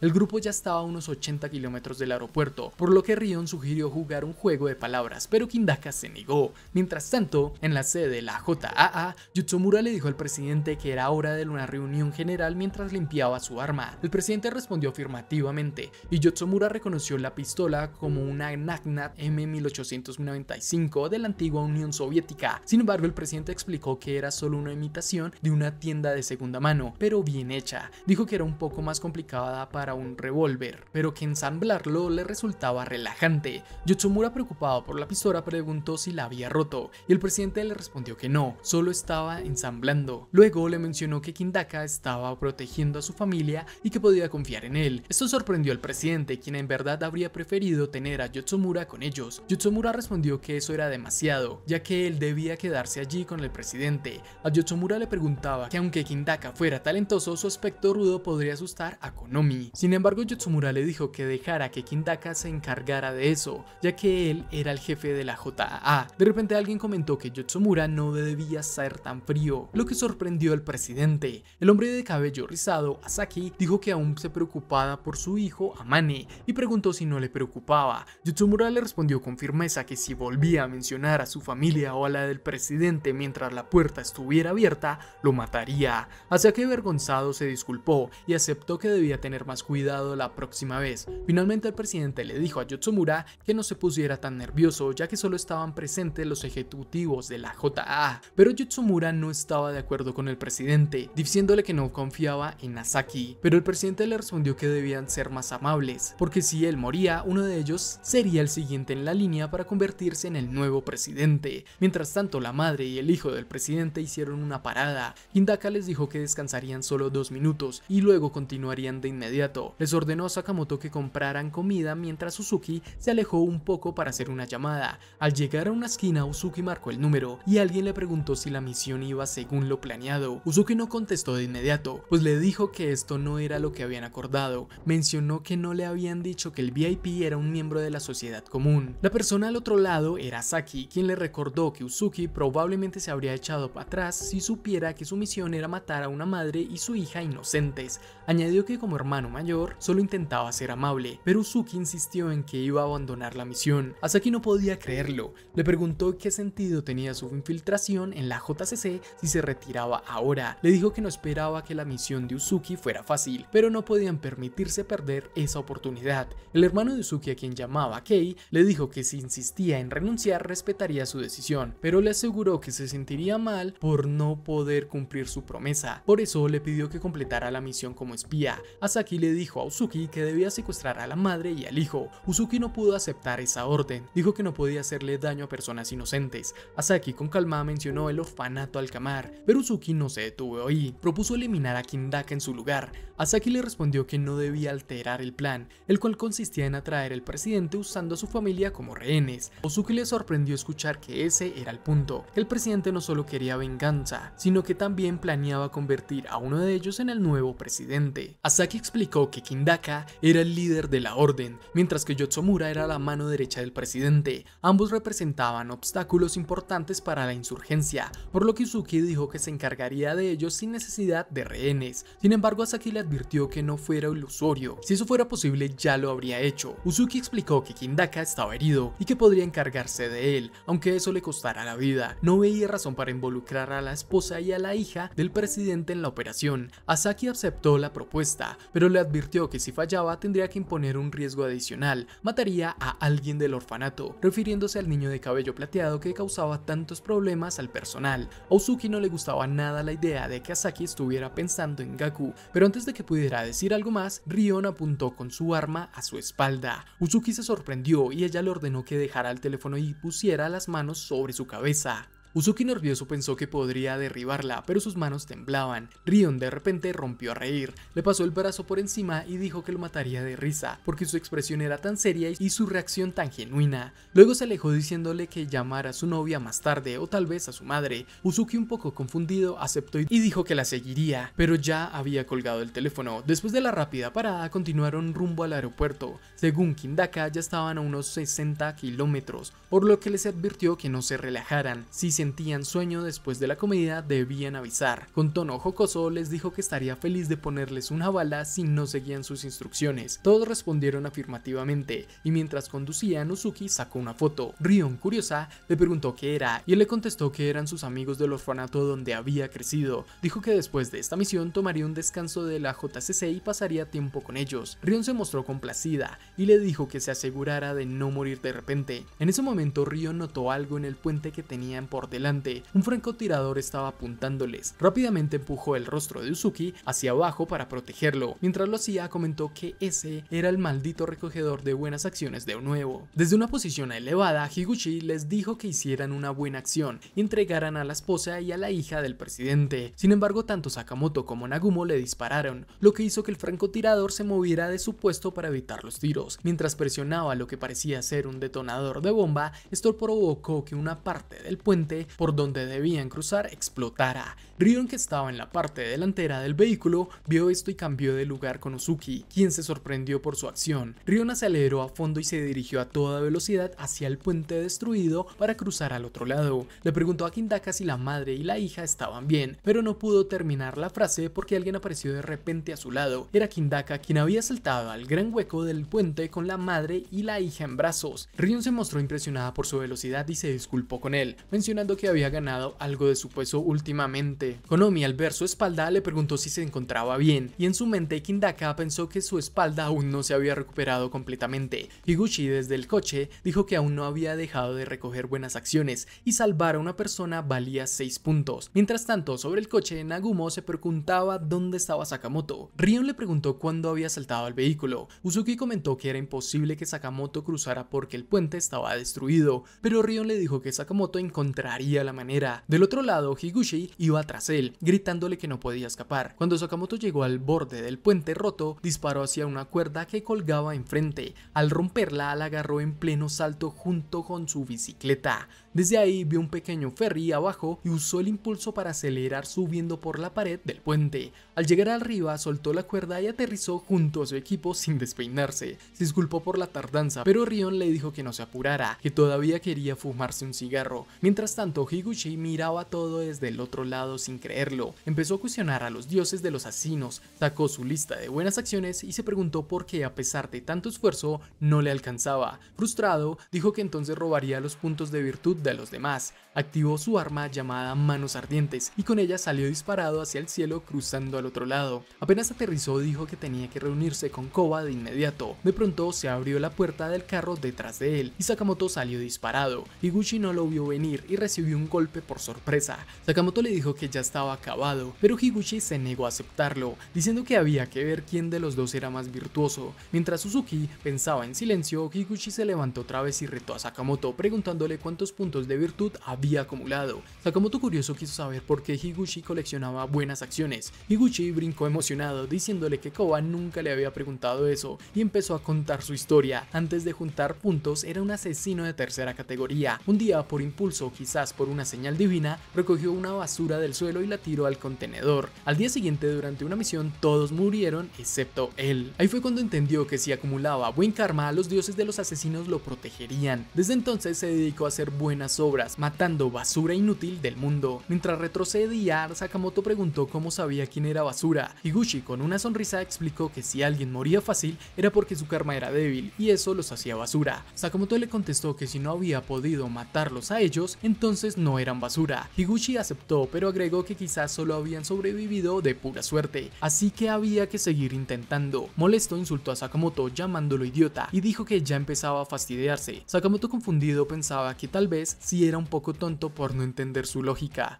Mientras todo eso pasaba, los demás miembros del equipo avanzaban rumbo al aeropuerto, asegurando a la madre y a la niña. Konomi preguntó si Sakamoto estaría bien solo. Rion respondió que sí, que seguro estaría bien. Entonces Konomi preguntó si no eran amigos, si no le preocupaba. Esa pregunta hizo que Rion se quedara pensando. Nagumo, que comía mientras caminaban, se metió en la conversación. Dijo que antes de unirse al departamento de asesinos, él y Rion ya eran cercanos. Rion admitió que sí, pero aclaró que antes tenían más amigos. Con el tiempo, los demás desaparecieron porque no pudieron seguirles el ritmo, ya sea por miedo o porque no podían alcanzar su nivel de habilidad. Rion explicó que muy pocos conectaban de verdad en la JCC y que por eso todo se volvió aburrido. Konomi, pensando en voz alta, concluyó que entonces los tres eran mejores amigos. Rion y Nagumo se quedaron mirándola. Rion dijo que no estaba tan segura, mientras Nagumo se reía diciendo que Rion solo estaba siendo tímida. Bromeó preguntándole si le daba pena admitirlo. Rion, algo seria, dijo que como a veces quería matar a Nagumo, no podía decir que fueran amigos de verdad. Mientras se reían, Uzuki seguía callado en el asiento delantero. Hindaka se dio cuenta de su actitud y le preguntó si pasaba algo. Desde que salieron de la última parada, Uzuki se había vuelto muy sombrío, pero él lo negó y dijo que todo estaba bien. De repente se oyó un crujido encima del túnel justo cuando pasaban. Algo explotó y destruyó parte de la carretera. Tuvieron que frenar de golpe porque el camino estaba bloqueado. Arriba de ellos apareció Koba. Comentó que había más gente de la que esperaba, dando a entender que Higuchi no había hecho bien su trabajo. Nagumo reconoció a Koba, el tipo que usaba el veneno, mientras que Rion preguntaba si creía poder con todos ellos solo. Hindaka, precavido, advirtió que podría ser una trampa. Sin perder tiempo, Nagumo bajó del carro para enfrentarse a Koba. Este se preparó para pelear, pero no esperaba que Rion lo atacara directamente con una hoja oculta. Le logró hacer un corte, pero Aoi se frustró al no poder acabarlo en ese instante. Koba, aunque herido, se dio cuenta de que Rion era increíblemente rápida. Sin embargo, para él esa situación le venía como anillo al dedo. De pronto Rion empezó a escupir sangre, dejándola en shock. Aunque la situación era peligrosa, Rion encontró algo raro. De pronto empezó a escupir sangre, dejándola completamente desconcertada. No entendía cómo podía ser veneno si Koba ni siquiera la había atacado. Para su mala suerte, Nagumo también comenzó a sentir los efectos, y Hindaka, al ver la escena, identificó rápido que estaban inhalando un gas venenoso. Koba no tardó en presumir su truco, orgulloso de su habilidad para fabricar su propio gas tóxico dentro del cuerpo. Dijo que era un veneno sin olor ni color, pero letal, ideal para usarse en espacios cerrados, una combinación mortal, según él. Preocupada, Rion se preguntaba qué tan graves estaban, pero Uzuki los detuvo, pidiéndoles que no se movieran. Rion se dio cuenta de que ni Konomi, ni su madre, ni Uzuki parecían estar afectados, lo que la hizo pensar que el gas no actuaba igual en todos. Nagumo dedujo que había alguna condición que activaba el veneno, mientras que Hindaka trataba de descifrar cuál podía ser. Pensaba que tal vez tenía que ver con la distancia, el ritmo cardíaco o el tamaño del cuerpo, pero si no actuaban rápido no lo contarían. Koba, por su parte, se jactaba de su técnica. Decía que una vez alcanzados por su veneno nadie resistía más de 10 minutos, algunos ni siquiera uno. No dejaba rastros y siempre mataba. Para él el veneno era el método de asesinato definitivo. Mientras tanto, Higuchi y Sakamoto vieron la explosión en el túnel. Higuchi pensaba que los amigos de Sakamoto ya eran historia, pero Sakamoto no estaba tan seguro, confiaba en su equipo. Higuchi comentó que contra oponentes duros el veneno de Koba era aún más letal, y especialmente Rion era la primera que iba a caer. Eso preocupó a Sakamoto. Higuchi explicó que el veneno era tan brutal que parecía arrancar las tripas de adentro hacia afuera. La mayoría, dijo, terminaba quitándose la vida para acabar con el sufrimiento. Estaba convencido de que la amiga de Sakamoto seguiría el mismo destino, pero antes de que pudiera terminar su frase, Sakamoto se le fue encima, destruyendo de un golpe brutal el arma que Higuchi llevaba en el brazo. No tenía tiempo que perder. El impacto del golpe mandó a volar a Higuchi hasta la baranda del puente. Aturdido, este no podía creerlo. Un solo golpe había causado tanto daño. Sintió que todo su cuerpo temblaba y empezó a sudar frío. Estaba seguro de que iba a morir. Desesperado, empezó a recoger basura del suelo, tratando de ganar aunque fuera un poco más de karma positivo, pensando que eso podría salvarlo. Por otro lado, Sakamoto vio a unos civiles a punto de cruzar el puente sin saber que estaba destruido. Preocupado por su seguridad, quiso actuar, pero Higuchi se le colgó a las piernas tratando de impedirlo. No quería que Sakamoto ganara más karma salvando a esas personas. Aunque Sakamoto intentaba quitárselo encima, Higuchi no lo soltaba. Entonces, contra el reloj, buscó algo que pudiera usar. Vio una camioneta abandonada y unas cañas de pescar en el suelo. Sin pensarlo mucho, lanzó las cañas hacia el otro lado, atrapando el carro en el que venían los civiles. Con toda su fuerza logró jalarlo y hacerlo impactar contra Higuchi, derrotándolo definitivamente. Hasta el final, Higuchi pensó que de haber tenido un poco más de buen karma, tal vez habría sobrevivido. Luego, Sakamoto sacó a los dos civiles del vehículo y los puso a salvo. Agradecidos, le ofrecieron llevarlo con ellos. Sakamoto aceptó, sabiendo que debía regresar rápido para ayudar a sus compañeros. Mientras tanto, en el túnel, Koba seguía presumiendo. Insistía en que su veneno no dejaba opción de sobrevivir. Algunos caían en un minuto. Además, aclaró que solo él tenía el antídoto. Rion se preguntaba por qué les había afectado tan rápido, y Nagumo pensaba que había alguna regla detrás de todo esto. Koba, arrogante, les dijo que aunque entendieran cómo funcionaba, no les serviría de nada. De pronto abrió fuego contra ellos, obligándolos a cubrirse detrás de un coche, aunque ya era evidente que el veneno estaba haciendo estragos en sus cuerpos. Uzuki, junto con Konomi y su madre, intentaban acercarse, pero Rion ya ni siquiera podía responder. Al otro lado, Hindaka gritó que debían apurarse, pero apenas terminó de hablar, tosió sangre y se dio cuenta de que también estaba envenenado. Nagumo entonces confrontó a Koba, le preguntó si no necesitaban vivos a los rehenes. Koba respondió que no era necesario, contrario, dijo que mientras los jefes creyeran que estaban vivos, le daba igual si todos morían ahí mismo. Rion lo miraba con odio. Nagumo en cambio se puso a pensar más a fondo. Era raro, todos inhalaron el veneno al mismo tiempo, pero solo él y Aoi estaban gravemente afectados. Ni Uzuki, ni la madre, ni la hija parecían en peligro. Además, Hidaka estaba lejos, así que la distancia no era el factor, no era el peso, ni el género, ni la condición física. Algo no encajaba. Mientras reflexionaba, Nagumo vio unas ratas corriendo a un lado del túnel, también afectadas, y ahí tuvo una idea. De pronto, Rion, determinada, dijo que iba a atacar a Koba y pidió a Hidaka que la cubriera. Sin embargo, Nagumo la sujetó y la jaló hacia atrás, pidiéndole que no se moviera, sorprendiendo a todos. Nagumo explicó que había descubierto algo que parecía, mientras más activos se mantenían, más rápido circulaba el veneno en sus cuerpos. Koba no supo qué contestar, mientras que Hidaka y Rion concordaban en que si se quedaban quietos, los efectos del gas eran mucho más leves. Hidaka también agregó que moverse rápido aceleraba la intoxicación, así que si querían sobrevivir, tenían que derrotarlo prácticamente sin moverse. Koba apenas soltó un quizá, pero por dentro estaba frustrado de que descifraran todo tan rápido. Pensó que si hubieran movido solo un minuto más, admitía, aunque a regañadientes, que eran 100 veces más listos que Higuchi. Sin pensarlo mucho, Koba les disparó. Rion comentó que si todo se reducía a una guerra de resistencia, ellos no tenían chance. Mientras tanto, Uzuki estaba perdido en sus propios pensamientos. Recordó las palabras de su hermano: si fallaba en su misión, alguien del orfanato Alcamar moriría. Estaba atrapado entre matarlo ahora o esperar, pero dudaba sobre qué pasaría después. El dilema lo puso tan nervioso que su corazón empezó a latir como loco y terminó vomitando. La madre y su hija se acercaron preocupadas, pero Uzuki, sorprendido, entendió que él también había caído bajo el efecto del gas. Nagumo no entendía qué había pasado, ya que Uzuki no se había movido, ni Uzuki mismo se lo creía, así que sin pensarlo, noqueó a la madre y a su hija con un golpe rápido al cuello. Todos lo miraron como si estuviera loco. Rion le preguntó qué hacía, pero Uzuki los mandó a callar y les explicó que no solo los movimientos físicos activaban el veneno, el aumento en la frecuencia cardíaca también lo hacía. Si estaban dormidos, el corazón latía más lento, por eso las dejó inconscientes. Hidaka preguntó si eso quería decir que tampoco podían entrar en pánico.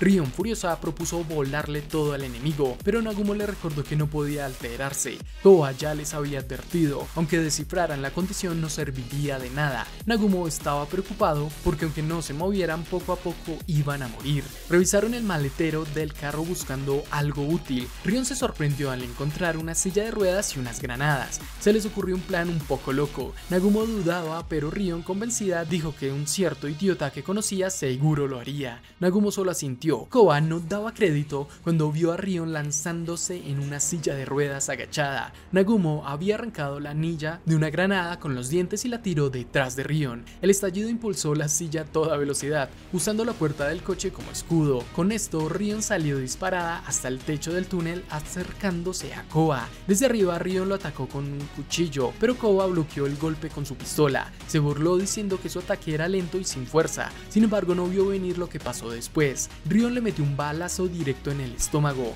Había relajado todo su cuerpo para usar solamente el retroceso del arma. La pelea cuerpo a cuerpo inició. Hidaka comentó que en esos casos un cuchillo era más útil que un arma. Entonces Rion lanzó su cuchillo hacia Koba, que logró bloquearlo, pero justo en ese momento el disparo de Rion dio en el arma, haciendo girar la cuchilla que terminó cortándole el hombro. Rion apuntó a su cabeza y le dijo que era el fin, pero al jalar el gatillo, el arma no tenía balas. Nagumo, que estaba listo, apuntó para rematar, pero Koba rápido retrocedió. Koba reconoció que jamás había visto a alguien resistir tanto su veneno, aunque advirtió que les quedaban pocos minutos de vida. Se burló preguntándole a Rion si prefería acabar con su vida antes de que el veneno lo hiciera, pero Rion, en vez de alterarse, sacó una cajetilla de cigarros y encendió uno. Koba se desconcertó al ver que en una situación tan crítica su corazón no se aceleraba. Rion, tranquila, murmuró que ya era hora. De repente una mano salió del suelo y destruyó el piso debajo de Koba, haciéndolo caer. Resultó ser Sakamoto, que había llegado en el momento justo. Koba no entendía de dónde había salido ese tipo. Desde arriba, Rion le gritó que tuviera cuidado, que el aire estaba contaminado con gas venenoso.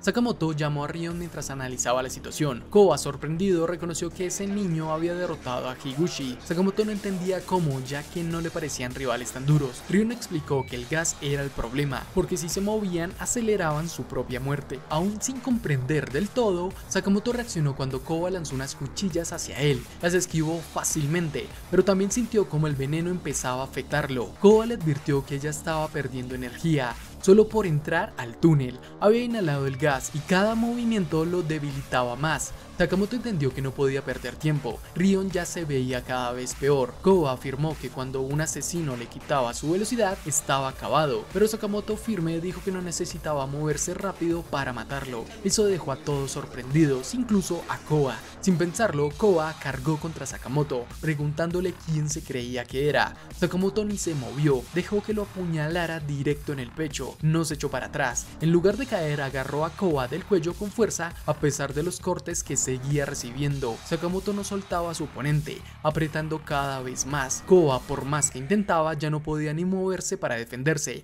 Al final, vencido, Koba le suplicó que lo matara rápido. Rion y Uzuki miraban la escena, impactados. Poco después, Koba cayó solo, soltando las armas que aún sostenía. Sakamoto, todavía en pie, levantó la vista y dijo que la pelea había terminado. Hidaka, al ver la situación, gritó desesperado que dejara de perder sangre y se tratara de inmediato, llamándolo idiota porque si no, se iba a desangrar antes de que el veneno acabara con él. Rápido sacó una jeringa y le inyectó un antídoto. La niña y su madre, preocupadas, corrieron hacia Sakamoto para darle más, pero Hidaka dijo que él y Uzuki serían los últimos en recibirlo, ya que casi no se habían movido. Mientras tanto, Nagumo estaba en su celular buscando información en las páginas de recompensas de la JAA. Se sorprendieron al ver que Higuchi y Kobayashi tenían precios de 400 y 600 millones respectivamente. Rion bromeó diciendo que con eso Sakamoto debía valer miles de millones. Sentado todo vendado, Sakamoto comentó que jamás permitiría que su nombre apareciera en esa página, lo que hizo que Nagumo soltara una carcajada. Después Nagumo fue llamado para recibir su dosis de antídoto. Mientras esperaba, Rion le dijo a Sakamoto que lo que había hecho en la pelea había sido una locura, preguntándole si no le daba miedo morir. Él le respondió que no sabía cuánto tiempo les quedaba, así que solo pensó en la forma más rápida de acabar con el enemigo sin moverse. Rion entendió que en realidad sí le daba miedo, pero no por él, sino por los demás. Ese comentario sorprendió a Sakamoto. Rion, reflexionando, comentó que no sabía que él era de los que ponían a otros primero. Después le dijo que esperaba que encontrara a más personas a quienes cuidar. Sakamoto, intrigado, le preguntó por qué, y Rion le explicó que cuidar a otros los haría mejores peleadores, algo importante para tipos como ellos. Luego le ofreció un cigarro, a lo que Sakamoto solo pudo preguntar cómo hacía para estar tan tranquila. En ese momento, Uzuki, que había estado escuchando, soltó una pregunta seria: ¿qué harían si tuvieran que elegir entre salvar a alguien que aman o salvar la vida de otras personas? Rion y Sakamoto se quedaron en silencio, pero Rion fue clara: haría lo que fuera necesario para proteger a Akira, incluso si eso significaba romper su propio corazón. Uzuki quedó pensativo ante esa respuesta. Justo entonces, Hidaka gritó que había un problema: el antídoto que quedaba no era suficiente para él y para Uzuki. Sakamoto propuso buscar en las cosas de Koba, pensando que quizás él tenía más. Uzuki, decidido, se levantó diciendo que él mismo iría a revisar. Rion intentó detenerlo, diciéndole que no debía moverse estando envenenado, pero Uzuki insistió en que estaba bien. Bajó hacia el cuerpo de Koba y para su alivio encontró un frasco del antídoto. Justo cuando lo tenía en la mano, recibió una llamada del número de Asaki, su hermano. Sin embargo, quien habló fue otro, un hombre herido que Uzuki reconoció como Gaku. Este le preguntó si ese idiota de su hermano lo estaba obligando a hacer algo que no quería. Asaki, molesto, le arrebató el teléfono insultándolo y luego golpeándolo otra vez. Asaki, hablando ahora directamente con Uzuki, le dijo que no perdiera más tiempo, que su deber como hermano mayor era motivarlo para hacer bien su trabajo. Le ordenó que llamara cuando hubiera matado a Hidaka y que no lo decepcionara más. Después cortó la llamada. Uzuki se quedó pensando. Era evidente que Hidaka no era una mala persona, pero si fallaba a sus amigos del orfanato, sufrirían. Recordó las palabras de Rion: proteger a los tuyos a toda costa. Pensó también en la idea de matarse él mismo antes de traicionar a alguien. Mientras estaban en ese dilema, se le cayó el frasco del antídoto. Para su sorpresa, Hidaka lo atrapó al vuelo. Uzuki se paralizó pensando que Hidaka había descubierto su intención y que estaba perdido, pero Hidaka, en vez de atacarlo, le entregó el antídoto y de repente empezó a vomitar sangre antes de desplomarse. Uzuki sudaba frío. Desde arriba, Rion observaba la escena. Uzuki entendió que Hidaka había elegido morir para salvarlo. Rion bajó hacia él y al acercarse notó el cambio en Uzuki. Sin previo aviso, Uzuki la atacó usando un arma. Rion, ágil, esquivó el golpe. Uzuki le gritó que se mantuviera alejada. Rion, sorprendida, vio el arma, una especie de látigo metálico largo y potente. La energía de Uzuki era distinta ahora. Por suerte, Nagumo y Sakamoto llegaron en ese momento. Sakamoto cargaba a Hidaka pelea mientras Nagumo se posicionaba entre ellos y Uzuki protegiéndolos. De pronto, Uzuki escapó velozmente dejando a Nagumo desconcertado. Sakamoto puso a Hindaka en el suelo e intentó reanimarlo, pero no respondió. Entonces preguntaron a Rion qué había pasado. Ella les contó todo, vio cómo Uzuki había soltado el antídoto a propósito y cómo Hindaka murió al tratar de salvarlo. Nagumo se preocupó en voz alta si eso significaba que Uzuki había matado a Hindaka. Rion les dijo que no sabían cuándo se podía derrumbar el túnel, así que lo mejor era sacar a la madre y a la niña y a Hindaka de ahí cuando antes. Cuando le preguntaron qué haría, ella respondió que seguiría a Uzuki, ya que era la más rápida del grupo. Nagumo le pasó un arma y le advirtió que no bajara la guardia. Mientras se iba, Rion se giró hacia Sakamoto y le lanzó su paquete de cigarros, pidiéndole que los guardara y no se los fumara. Esa sería la última vez que Sakamoto hablaría con Rion. 3 días después de que Rion y Uzuki desaparecieran, Yotsumura fue visto en el hospital. Estaba al lado de la cama donde Hindaka había sido ingresado, vigilándolo. Nagumo y Sakamoto llegaron de repente, ambos se inclinaron en señal de respeto, con Nagumo cargando unas flores. Yotsumura los miró y reconoció de inmediato. Como Hindaka ya no estaba, dijo que sería él quien les agradecería por encargarse de la misión de escolta. Nagumo preguntó si aún no habían encontrado a Uzuki y Yotsumura confirmó que no. A Nagumo le costaba creer que dejaran escapar así al tipo que mató al líder de las fuerzas especiales de la JAA. Yotsumura respondió que no había pruebas de que Uzuki realmente hubiera matado a Hindaka. Según los análisis, su cuerpo solo tenía rastros del veneno sin heridas externas. Nagumo insistió en que Uzuki había dejado caer el antídoto a propósito, tal como su amiga lo había visto, pero también admitió que no sabían dónde estaba ella ahora. Yotsumura preguntó si realmente esperaban que confiara en ellos. Eso hizo que Nagumo se enfureciera, preguntando si estaba insinuando que Rion se había aliado con el enemigo. De repente Sakamoto atacó a Yotsumura, pero Hyo intervino y lo detuvo de golpe. Le pidió a Sakamoto que se calmara, recordándole que estaba en un hospital, y se mostró sorprendido de verlo allí. Nagumo se alegró de ver a Hyo y le preguntó de dónde había salido.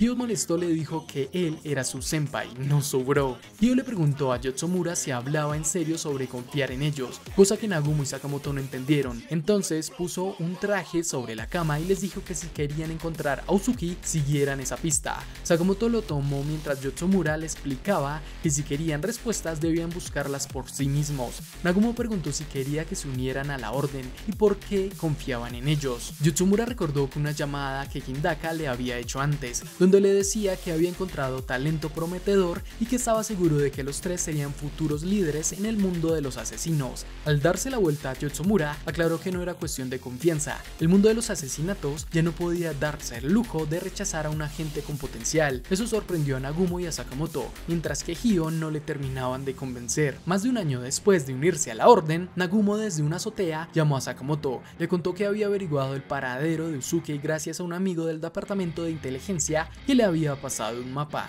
pero dijo que Sakamoto estaba más cerca, así que él debía ir. Sakamoto aceptó, colgó rápido y salió de inmediato, aunque antes Nagumo le advirtió que no matara a Uzuki hasta saber qué había pasado con Rion. Sakamoto llegó al lugar, un edificio abandonado y destruido.